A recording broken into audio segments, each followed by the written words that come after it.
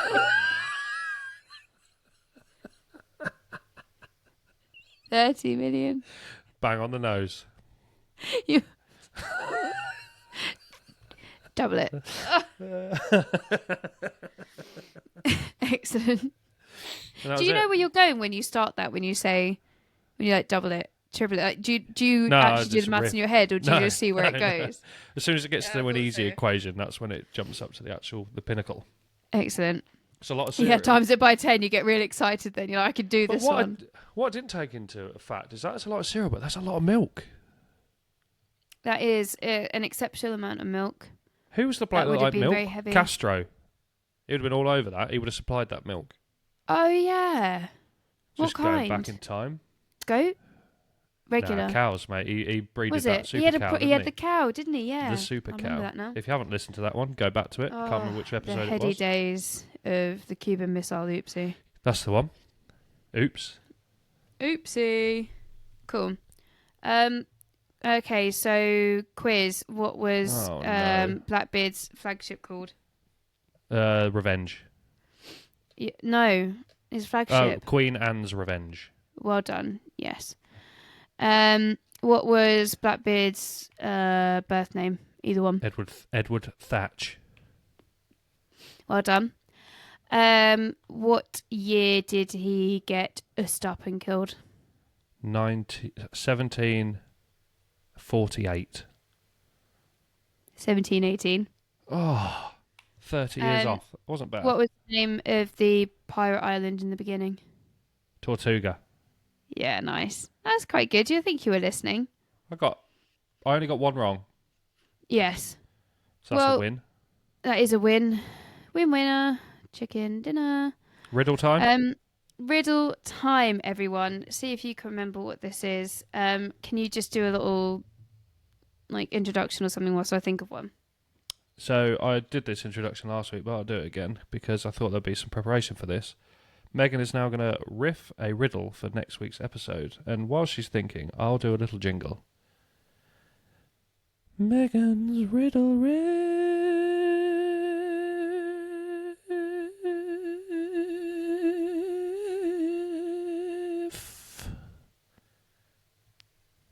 Go.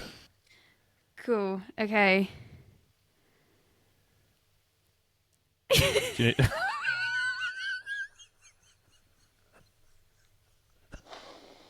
Ooh-wee. Come on. You had a lot of time for that. I dragged that one out. That is a very tall and scary looking Geordie. And he loves a bit of Battenberg. Stop ruining it! Stop ruining it every time! And you come in with something that's just so fucking obvious. Oh, I've got a jar of dirt. They're meant to be difficult. That was difficult. Did you remember because I had it up, or did you remember because clicked. of what I said? Yeah. Okay. I didn't know it was from Newcastle. Yes. Don't say the name. I can't say, but yes, that is in Newcastle. Well, Cumbria, up there. Nice. Had to hold back on a little statement / quote then, because that would have ruined it. Yeah, I was trying to think of that famous quote. I was trying to think of something that I could put in, but I was like, it's just going to sound stupid. So I went with that Geordie's really tall and scary. And handsome. And handsome. Good looking bloke. Good. Yes, I can neither confirm nor deny. Okay. Have you not watched it? I don't want to give anything away, you know. Good point. Yeah.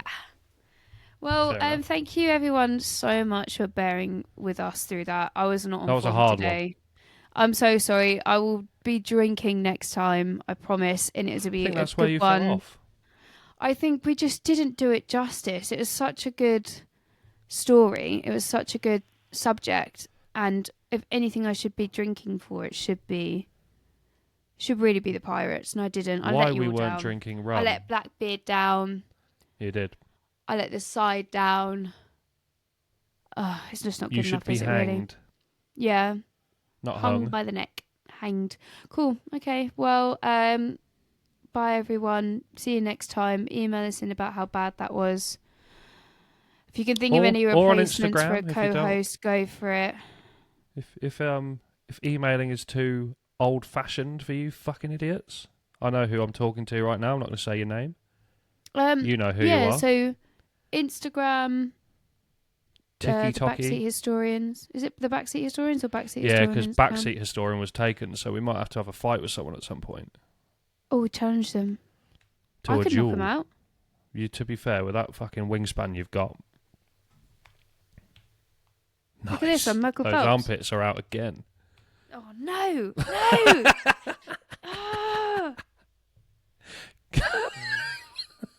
Oh, I'm wearing long sleeves next time.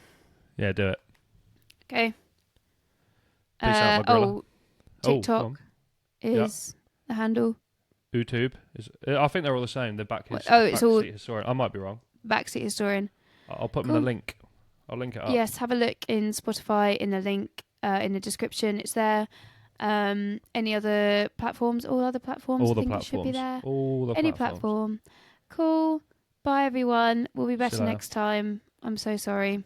On to the next one. Have you gone?